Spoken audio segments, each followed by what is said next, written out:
प्यारे बच्चों, नमस्कार। कैसे हैं आप सब? स्वागत करता हूं आप सबका। आशा करता हूं कि मेरी आवाज़ आ रही होगी। कल शायद आप लोगों को सूचना नहीं मिल पाई थी कि जिला दर्शन वाली क्लास फिर से शुरू हो गई है। तो कुछ बच्चों को शायद पता नहीं चल पाया कि कुछ बच्चों को कल, जो कि इटावा जिला था, इटावा जिले, आज हम लोग फर्रुखाबाद की तरफ आ चुके हैं। कानपुर मंडल का एक और जिला, कानपुर मंडल का एक और जिला, कानपुर मंडल को पढ़ रहे हैं इस समय। और कानपुर मंडल के अंतर्गत जो आज हमारा अगला जिला है, कौन सा है? वो है फर्रुखाबाद, है ना।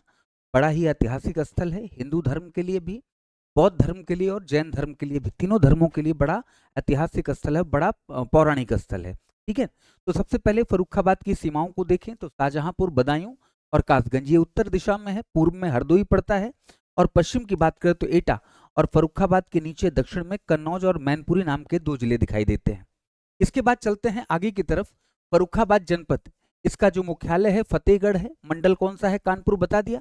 इसका पूर्व नाम देखें या उपनाम देखें तो पांचाल नगर या फर्रुखशहर, फर्रुखशहर कह सकते हैं। इतिहास अगर देखें इसका तो मोहम्मद खान के द्वारा 1714 ईस्वी में फर्रुखशहर के नाम पर फर्रुखाबाद की स्थापना की गई थी। तो पहला सवाल तो यही हो गया कि किसके नाम पर इसका नाम रखा गया। तो ध्यान रखिएगा, एक मुगल शासक हुआ करता था जिसका नाम फर्रुखशहर था। तो फर्रुखशहर के नाम पर इसका नामकरण किया गया है, नाम रखा गया है फर्रुखाबाद, फर्रुखशहर के नाम पर। फर्रुखाबाद जनपद का इतिहास बहुत ही दूरस्थ एवं प्राचीन काल का है। संकिशा और काम्पिल्य में बड़ी संख्या में पत्थर की मूर्तियां मिलती हैं। यह जनपद महाभारत काल से संबंध रखता है। यहाँ गंगा और रामगंगा नदियां अवस्थित हैं। अब देखिएगा, एक जगह आया संकिशा और एक जगह आया काम्पिल्य। एक जगह संकिशा आया और एक जगह काम्पिल्य आया। प्यारे बच्चों, मैं आप लोगों को स्पष्ट कर दूं कि संकिशा जो है ये बौद्ध धर्म से जुड़ा हुआ स्थल है। इससे बौद्ध धर्म से जुड़ा हुआ। और वहीं अगर काम्पिल्य की बात करते हैं तो यहाँ जैन धर्म से जुड़ा हुआ है। यह जैन धर्म से जुड़ा हुआ स्थल है। ध्यान रखिएगा, आगे अभी और भी चर्चा इसके बारे में करूंगा तो बताऊंगा, है ना। इसके बारे में और भी चर्चा होगी कि कहाँ पर देवता के रूप में अवतार लिया था, कहाँ पर श्वेतांबर और दिगंबर दोनों धर्मों के, श्वेतांबर और दिगंबर जानते होंगे 300 ईसा पूर्व में चंद्रगुप्त मौर्य के समय पर एक जैन संगीति हुई थी। उस जैन संगीति के समय जैन धर्म दो भागों में बट गया था। एक के स्थूल भद्र और एक के भद्रबाहु क्या हुआ करते थे? संत हुआ करते थे। ठीक है ना, उनके समय पर बटा था ये। महाभारत काल के दौरान काम्पिल्य, फर्रुखाबाद दक्षिण पांचाल की राजधानी थी जहां द्रौपदी का स्वयंवर हुआ था। अभी आगे चल के बताऊंगा। एक सवाल पूछा गया है कि अर्जुन ने मछली की आंख में निशाना, अर्जुन ने मछली की आंख में निशाना, मछली की आंख में निशाना, में निशाना कहां पर लगाया था? निशाना कहां पर लगाया? तो वही जगह है फर्रुखशहर, फर्रुखाबाद वही जगह है जहां पर उनका स्वयंवर हुआ था मछली की आंख में तीर मारने के बाद। उल्लेखनीय है कि यह जनपद जैन धर्म के 13वें तीर्थंकर बिमलनाथ की जन्मस्थली है। बिमलनाथ की जन्मस्थली, एक तो तीर्थंकर की जन्मस्थली हो गई, और दूसरी बात ये देखेंगे कि उत्तर प्रदेश ऐसा राज्य है जो बौद्ध धर्म और जैन धर्म के लिए सबसे महत्वपूर्ण राज्य है। सबसे ज्यादा तीर्थंकर उत्तर प्रदेश में पैदा हुए हैं। पांच तो इवन, पांच की अगर बात करते हैं तो पांच तो केवल अयोध्या में, समझ में आया? अयोध्या में। तो ध्यान रखिएगा, ये जैन धर्म से बड़ी महत्वपूर्ण जगह हो जाएगी। इस जनपद को मगध के नंद साम्राज्य से भी जोड़ा जाता है, कि मतलब ये नंद साम्राज्य का भी हिस्सा रहा होगा मगध के। आगे चलते हैं। क्षेत्रफल की अगर बात करते हैं बच्चों तो 2181 वर्ग किलोमीटर है इसका।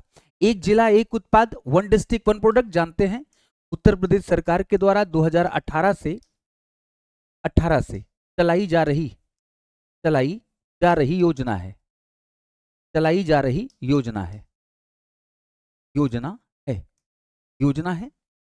अगर हम बात करते हैं तो वस्त्र छपाई है ना, ये तथा जरदोजी का काम, वही कढ़ाई बुनाई का काम। भौगोलिक संकेतक मिला हुआ है फुलवा आलू। अब ध्यान रखिएगा, ये जो मंडल है, ये जो कानपुर मंडल है और उसके जो जिले हैं, ये ध्यान रखना, ये क्षेत्र आलू उत्पादन का महत्वपूर्ण क्षेत्र है। आलू उत्पादन का महत्वपूर्ण क्षेत्र है, महत्वपूर्ण क्षेत्र है। आलू उत्पादन का महत्वपूर्ण क्षेत्र है। इवन आप जानते होंगे, इसको कहीं पर आप लोग लिखना चाहें तो लिख सकते हैं, भारत का 30% आलू केवल यूपी उगाता है। भारत का 30% आलू उत्तर प्रदेश में उत्पादित होता है। उत्तर प्रदेश में उत्पादित होता है। उत्पादित होता है उत्तर प्रदेश में, अर्थात भारत का सबसे बड़ा आलू उत्पादक राज्य है। भारत का सबसे बड़ा आलू उत्पादक राज्य है। आलू उत्पादक राज्य है, ठीक है ना।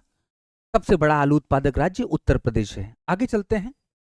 फर्रुखाबाद की प्रशासनिक अगर परिचय की बात करते हैं, लोकसभा की सीटें 1 है, विधानसभा की सीटें कितनी है 5, कुल जनसंख्या का भाग लगभग 0.94%। पूरे भाग, अगर पूरे उत्तर प्रदेश की जनसंख्या देखें तो उसका लगभग 1% भाग फर्रुखाबाद में रहता है। साक्षरता दर कम है यहाँ पर, 69% है। पुरुषों की साक्षरता फिर भी ठीक, महिलाओं की लगभग 60 है, लगभग 60। जनसंख्या घनत्व तो 864 है और लिंगानुपात की हालत खराब है। लिंगानुपात की हालत खराब है, जानते होंगे 1000 पुरुषों पर केवल 874। 1000 पुरुषों पर महिलाओं की अगर संख्या की बात करते हैं, महिलाओं की संख्या 874 है। अब मैं कई बार बता चुका हूं, ये सबसे ज्यादा कहां पर है, सबसे ज्यादा जौनपुर में है 1024 है, सबसे कम 851 है, कहां पर है, गौतम बुद्ध नगर में। बहुत बढ़िया से इसको आप बहुत अच्छे से समझ रहे होंगे, जान रहे होंगे, है ना। हाँ भैया, इसको समझ रहे होंगे, जान रहे होंगे आप लोग, बहुत अच्छी बात है। चलिएगा आगे बढ़ते हैं। यहाँ के दर्शनीय और धार्मिक स्थल, काम्पिल्य अभी बता दिया, जैन धर्म से संबंधित है। संकिशा अभी बता दिया, संकिशा बौद्ध धर्म से संबंधित है, बौद्ध धर्म से संबंधित है। श्रृंगीराम मंदिर भी यहीं पर है। श्वेतांबर और दिगंबर मंदिर बताया था ना, जैन धर्म के लिए बड़ा महत्वपूर्ण क्षेत्र है। यहीं पर देखते हैं रामेश्वर धाम है, कब काम्पिल्य तीर्थ है तो वही फिर से आ गया। श्रृंगीरामपुर, संकिशा, नीम करोली, ध्यान रखिएगा, नीम करोली एक तो वहां पे भी है नैनीताल में, उत्तराखंड में, एक यहाँ पे भी है छोटा मंदिर है। जैसे बालाजी नाम से 2 मंदिर हैं, एक तो तिरुपति का है और एक राजस्थान मेहंदीपुर का है, ठीक है ना। तो ऐसे यहाँ के लोग भी, मतलब हनुमान जी का मंदिर है और बड़ी मान्यता है इस मंदिर की, बड़ी मान्यता है। तो यहाँ पर दरगाह शेखपुर की एक दरगाह भी यहाँ पर है। यहाँ के संस्थान देखिएगा 2 निर्माणाधीन है। यहाँ पर राजकीय पुरातत्व संग्रहालय, इसे इंपॉर्टेंट कर लीजिएगा, इसे इंपॉर्टेंट कर लीजिएगा, ये निर्माणाधीन है, इस समय पर बन रहा है, ध्यान रखिएगा। ये कहा जाता है उत्तर प्रदेश राज्य, उत्तर प्रदेश राज्य, उत्तर प्रदेश राज्य से जुड़ी प्राचीन वस्तुओं, प्राचीन वस्तुओं को यहां संरक्षित रखा जाएगा, यहां संरक्षित रखा जाएगा। हाँ, यहीं पर एक सवाल और, आप लोग इसका कमेंट बॉक्स में आंसर जरूर दीजिएगा क्लास के बाद। कौन सा है? अगर यूपी में सबसे पुराना संग्रहालय पूछा जाए तो क्या जवाब देंगे? सबसे पुराना संग्रहालय कौन सा है? संग्रहालय कौन सा है, क्या जवाब देंगे? या किस स्थान पर है, ये भी बता सकते हैं आप लोग। एक है एसडी सिंह विश्वविद्यालय, ये भी निर्माणाधीन है। उत्सव और मेले, यहाँ मनकापुर का मेला, रामनगरिया मेला, श्रावणी मेला और काम्पिल्य, ये काम्पिल्य महोत्सव भी कह सकते हैं और काम्पिल्य मेला भी कह सकते हैं। काम्पिल्य, काम्पिल्य मेला, मेला भी यहीं लगता है, यहीं लगता है, यहीं लगता है, ध्यान रखिएगा अगर संस्थानों की बात करते हैं तो। आगे देखते हैं कुछ प्रश्न इससे संबंधित जो पूछे जा चुके हैं आपकी परीक्षा में। कवित्री महादेवी वर्मा का जन्म किस शहर में हुआ था?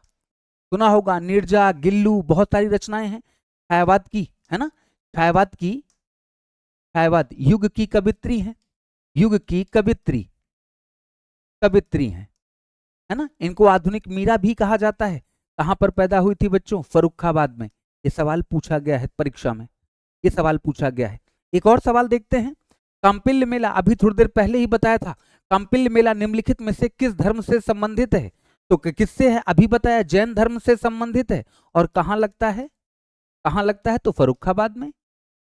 कहां लगता है? तो फर्रुखाबाद में, फर्रुखाबाद में लगता है। क्लियर है? क्लियर।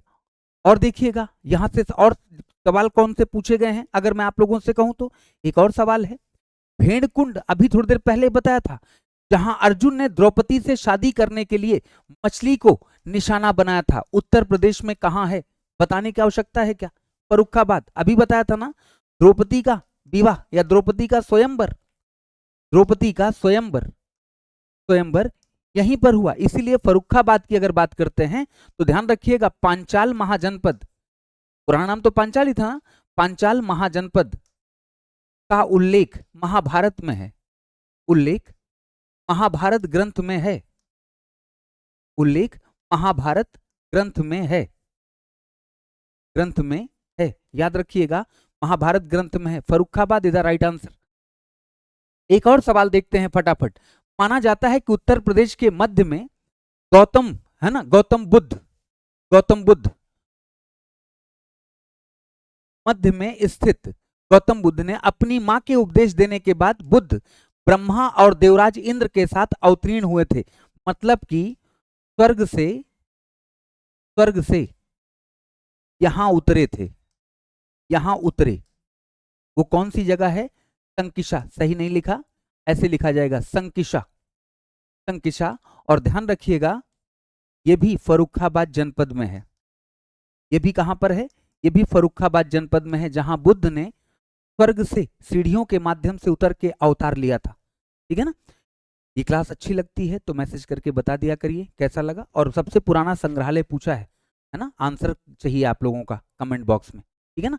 बाकी मेरी क्लास हर रोज शाम को 9 बजे और सुबह 11 बजे चलती है यूट्यूब पे। अगर जीएस आप देखना चाहते हैं तो शाम को 9 बजे आ जाया करिए। अब मैंने 9 बजे का टाइम जो है बढ़ा दिया है, अब मैं 9 से 11 क्लास लिया करूंगा, ठीक है ना। चलिए, शुक्रिया आप सबका, थैंक यू सो मच।